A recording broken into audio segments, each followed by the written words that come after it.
Who could that be?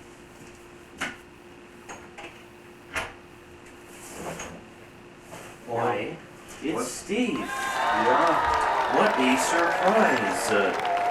Yes, I'm just coming by to visit my dear old buddy Sean. That's right. Why don't you say hi to Jason? Oh, like hi Jason. This is Steve, the man... Good, must be a good set of binoculars that you're looking through that you can see us from all the way in Toronto, or where is it? Toronto? Maple, near enough. It's close enough to Toronto. Yes.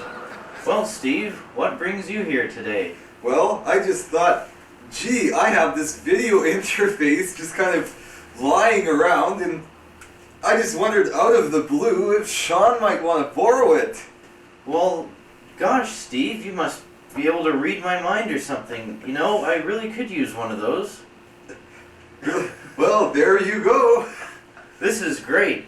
You know what this will let me do? Tape Amiga games in color. Well, there you have it, Jason. The Commodore Amiga 520 video interface. With this little baby, I will at long last be able to tape Dragon's Lair in color and show it to you. Only problem is, I wanted to show you all 3 Dragon's Lair games in one, because as it stands right now, I only have the first one. Here you go, Don Bluth's Dragon's Lair. Whoops. From ReadySoft Incorporated. Woohoo! By Don Bluth. For the Amiga A500, the Amiga 500, Amiga 2000 with 1 megabyte, the Amiga 1000 with 512K. Anyway, I'm sure you really don't care about all that technical shit. Yes, I have a little tale to tell you. I'll tell you about the skull and the lights in a minute. Just to review here, there are 3 Dragon's Lair games available for the Amiga. There's the one I have, Dragon's Lair, which has 10 of the roughly 26, 27 levels in the original game. Okay, so that's roughly half the game. Then there's Dragon's Lair Escape from Singe's Castle, which is basically the second part of the one that I have.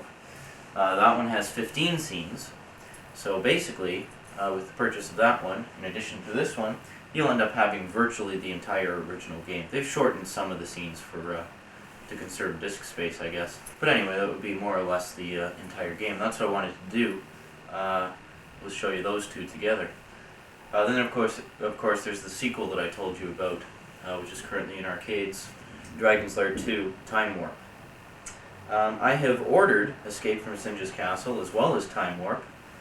I ordered them about a month and a half ago, actually, and there's still no sign of them, and it's really beginning to piss me off. Anyway, Steve informed me that he's not going to be able to come back for a couple of weeks, so basically I've got this video interface thing for about a couple of weeks. So it's going to enable me to tape a bunch of my games in color, which I've been wanting to do for some time. In particular, Dragon's Lair. And another one. Get some more macro happening here. Just love that macro. Out of This World. Now this is sort of like an interactive movie. I think I told you about this one, or did I? Well, I'll be showing you this one in a future video letter. The whole game runs about half an hour from beginning to end. It uses filled polygon graphics as opposed to vector graphics or bitplane graphics. What filled polygon graphics are is basically just that, filled polygons, or polygons, you know. You've most likely seen that technique used in generating terrain in flight simulator games for computers, which is where it was mostly confined to, is doing flight simulation games or various other simulation games. For example, I have a tank simulator that uses that style. Anyway, in that game, Out of This World, original title Another World, see it's a European game, when they imported it here and converted it for the Amiga here, they changed the title. But other than that, other than the different title, it's exactly the same. You know, I mean, it is the original game except with a different title. Anyway, what was I saying? Yeah, well in this one they use the filled polygon technique to generate actual characters and backgrounds and so forth, and it has a unique look to it, I'm sure you'll find. It's quite an interesting game. I don't have enough time on this video letter to show you, because I want to show you the whole thing from beginning to end. It's a fairly short game. Like I said, it only runs about 30 minutes from beginning to end. But anyway, now I'll finally be able to tape it in color. And in stereo, of course. This video letter is in stereo, by the way. Except for these intro segments, they're in mono. But really high quality mono. Yes. Anyway, so that's about it. So hopefully I'll get my 2 Dragon's Lair games in, and I'll be able to show you all 3. Oh, I have the demo discs for them as well. Sort of like mini movie trailers, you know, which is appropriate considering the style of the game they are. Yeah, anyways, this skull up here, I'll let you have a closer look at it. That's been up there since Halloween. And here, I'll show you. It actually, just bear with the blindness here for a minute. So just hang on a second, I'll show you something. Well, just hang on a minute. Bear with me here. Bear with me. Almost ready. Just hang on. Don't worry. Okay, you can open your eyes now. Now watch. So you can't see it very well, but it's actually glowing there. It's a glow-in-the-dark skull. One evening around Halloween, my friend Chris and I wanted to get drunk. We do that from time to time just for the hell of it, you know. And anyway, we wanted to make our drunkenness as unique an experience as possible. So what we did was we put this skull up. It was around Halloween. I have some horror tapes I put on for nice eerie background sounds and music. Anyway, we put the skull up there. We had the computer monitor doing some weird shit. Basically had this, the screen would fill up with just blocks of just light, basically, and then it would sort of fade away in a curtain rising and falling kind of effect. So it would create the illusion that the light was fading in and out of the room. The only light in the room was the computer monitor, and we had a red light bulb in the bathroom, creating sort of an eerie glow over there. And it was quite interesting. It freaked the hell out of us when we were drunk, just like we predicted it would be. I've been drunk several times, I'll admit. I'm not an alcoholic or anything. I don't get drunk like every day. Maybe once every month or 2. I have this one on tape where I cooked a hamburger while I was drunk. It has to be seen. I can't really describe it, but it's funny. It doesn't look like I'm going to get to show you Dragon's Lair before this one's over. I'm sorry. I want to. I have the equipment now. I can. It's just because this stupid computer place I ordered the games from, they're not getting off their asses and bitching to the distributors to get the games in. And it's pissing me off. I ordered games from them before, okay? I ordered the 2 Space Ace games from them, and it only took 2 weeks, which is fine. Which is still a little long. It should only take about a week for a computer place, but it took 2 weeks and that was fine. Everything was cool. But now I've called them several times, and they have no news at all for me.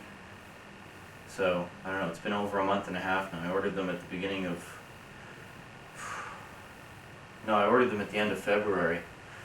And it is now Monday, April 6th. So I took the day off work today. Because A, I was extremely tired. Mindy and I rented a bunch of movies last night. And B, I wanted to work on the video letter some more. So anyway, I'll switch camera angles because I'm sure you're bored of looking at this camera angle.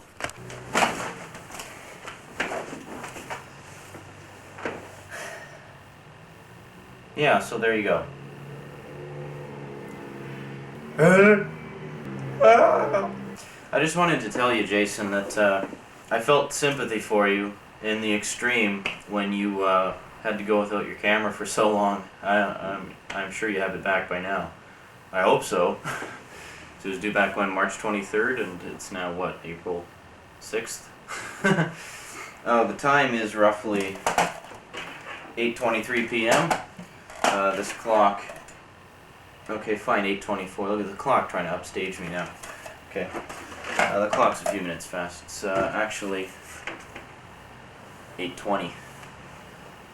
Almost 8:21. Anyway, I felt real sympathy for you, and man, that's tough. I know how you feel because, well, I'm using one of the office's cameras right now. See, I'm kind of fortunate because, when my camera's in for repairs, I can just borrow one of the cameras from the office. They don't mind there. I mean, well, it's my dad's company. Why would they mind it? Besides, both me and the other programmer, Kathy, are borrowing stuff, or taking equipment home all the time. As a matter of fact, right now I have that mixer I showed you earlier, as well as an 8mm VCR, so I'm doing all this editing and everything here at home, which is kind of nice. It's very convenient. Anyway, so I don't really have to experience that kind of trauma, although I can imagine what hell it must be. But at least you had another camera there to, to continue without, like you didn't have to stop working on it, which was good. Even if that camera was the shits, I mean, who cares? Hang on, I just want to grab a drink of Coke. The new 3-liter bottles, we just got them here. I don't know if you guys, I'm sure you guys have had them out there for ages, but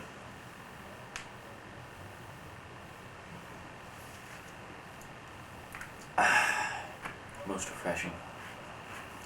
Yeah, well, we just got them here a couple of weeks ago. Apparently the 7-Eleven right by my place is one of the only places in Manitoba to have them right now, or in Winnipeg, I think. And I've heard rumors that in Saskatchewan and Alberta they already have a 4-liter bottle out. So, what next, eh? It's like the 2-liter bottles used to look so huge to me, but now they are absolutely dwarfed by the 3-liter bottles, So far, all the music in this has been Amiga tunes. I tell you, it's really amazing what the Amiga can do with sound. It's really something.